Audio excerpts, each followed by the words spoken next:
A Geeks Guide to Being British. With me, Loki, Loki9, and Loki, Loicence. Hi. Hope you're having a good morning, evening, afternoon, wherever you're on this Road Rocky Squad, as we have a little look at some stuff British. Weird and wonderful facts and figures about the oddities of British culture. How much of this can be wrong? Let's just get that out there straight away. Yeah, Well, how much do you I think don't know. is going to be wrong? I'm not sure. Probably a lot of it. But, we shall see.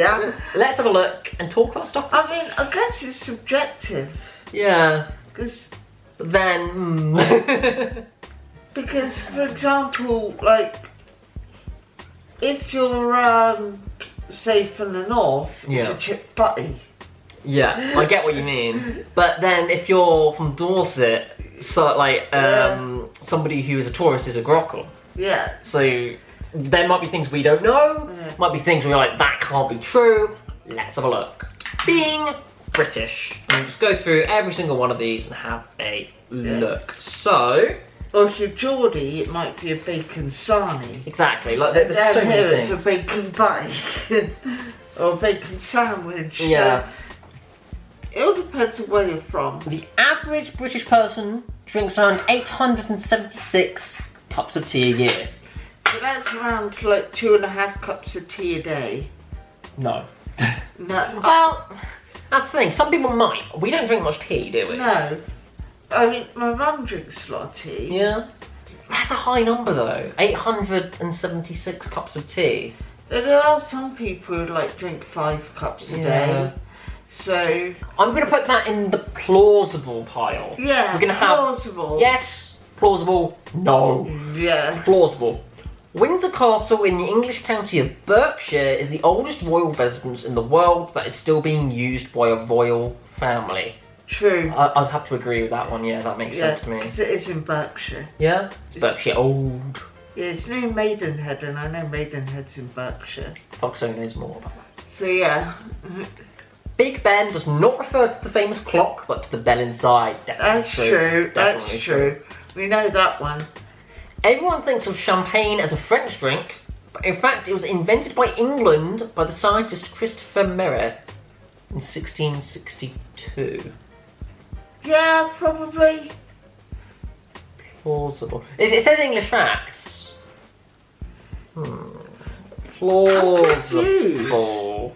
A Geek's Guide to Being British, but this isn't anything about being British per It's se. just British. It's Trivia. British It's fine. trivia, but In the 16th century, a London law forbade wife beating after 9, but only because it disturbed people's sleep. what? See that as being a thing. Yeah. 16th century. Plausible? No, that Yeah, definitely happened. Britain is not a nice place. no. Throughout the life of an average Briton, they will spend around £66,732 on alcohol. Yeah, Yeah, neither of us drink, but yeah. yeah.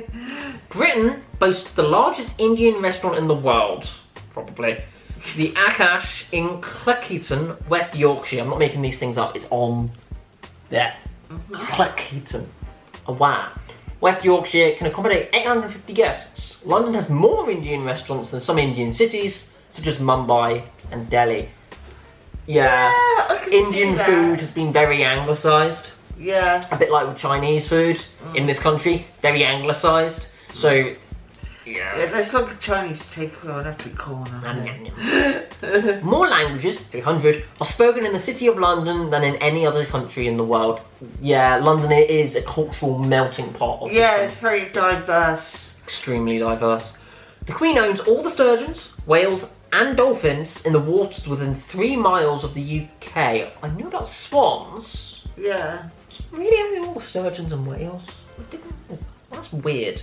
So, oh no, that does make sense, because when you went whale hunting in the 19th century, you had to give a portion of the whale oil to the king or queen at the time, because they owned it, so you had to give them a portion of the whale oil when you went whaling.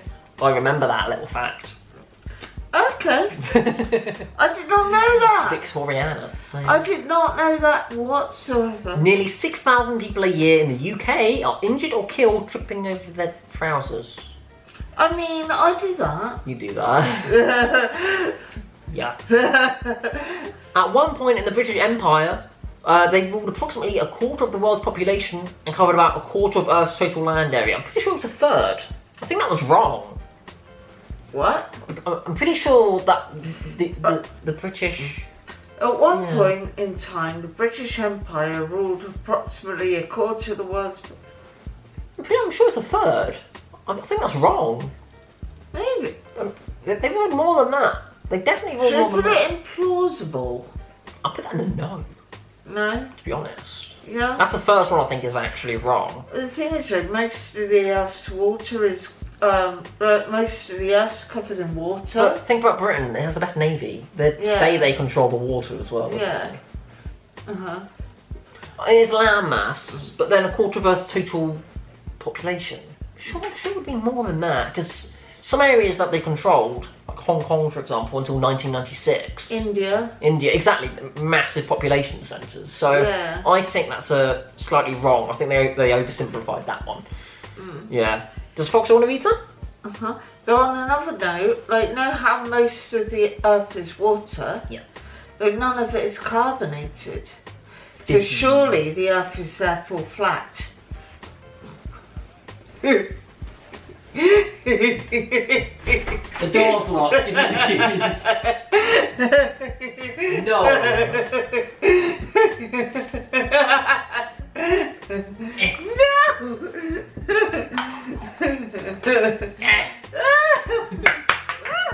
Bonk. Bonk. Just for fairness. Bonk. I gave you a kiss, but I'm still mad. Earth not flat out there. Did you just think of that? Water's not carbonated. Did you just think of that? Maybe. Anyway, placing a postage stamp with the Queen's head upside down on an envelope is officially an act of treason in Britain. There's a lot of stupid laws, Yes. The Christmas tree in Trafalgar Square is presented every year by the people of Oslo in gratitude for Britain's assistance during World War II. That is... plausible? That is actually true, I think. Because, because there was a controversy last year because the one given to us before looked a bit like it was dying. Aww.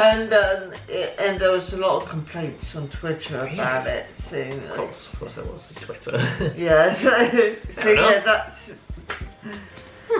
Britain's most remote pub is the Old Forge in Bury, Scotland.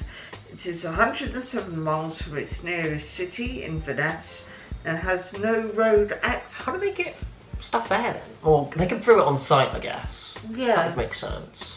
And it's Scotland, so yeah, they probably make their own whiskey and stuff. Yeah, I can see that happening. And I don't actually know what constitutes a pub. I don't know if it has to serve... I actually think that is correct. Yeah. Because I've heard of that being... I've heard of that village before. Yeah? Yeah. Okay. I think that makes sense. Yeah. From the Crimean War until 1916, all British soldiers were required to sport moustaches.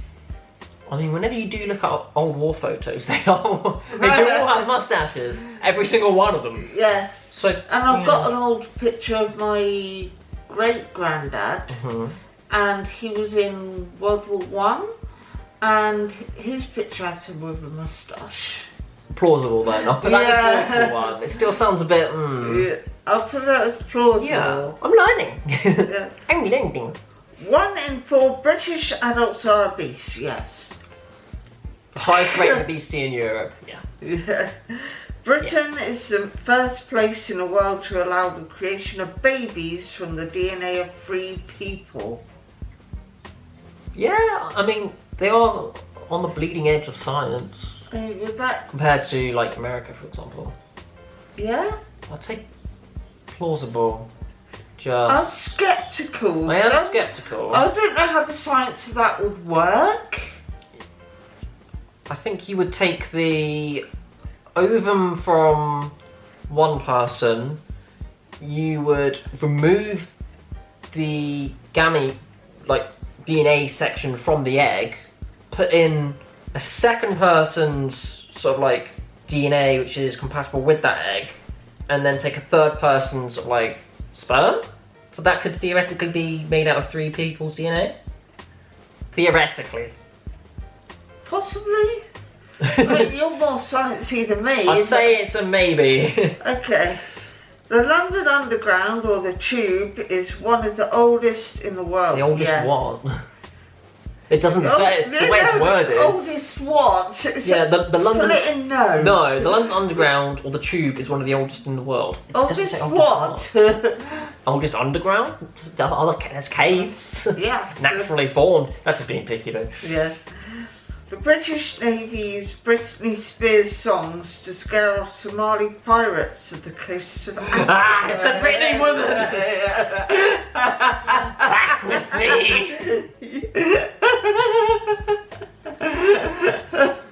Hit me, baby, one more time. No! Get out of there! Yeah.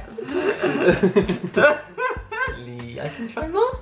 Yes, we only do a couple more. A few more. What? I'll put that in no, because I can't. In the early 19th century, East End Londoners invented the Cockney rhyming slang. This is my favourite, like, actual thing that probably come from that area. They would replace a common word with 2 or more words. Those would rhyme with the original word. For example, a look becomes a butcher's hook, a telephone becomes a dog and bone, and a wife is trouble and strife. So, I'm going to put up a little link right now. There is a graphic designer called Rock and Rara, which actually does an entire range of Cockney rhyming slang. It looks great. Not sponsored, but I really like their graphics. Really awesome. For example, they have for cancer research, they have a print which is, my dear, you have wonderful ballroom blitz, and that is Cockney rhyming slang for tits.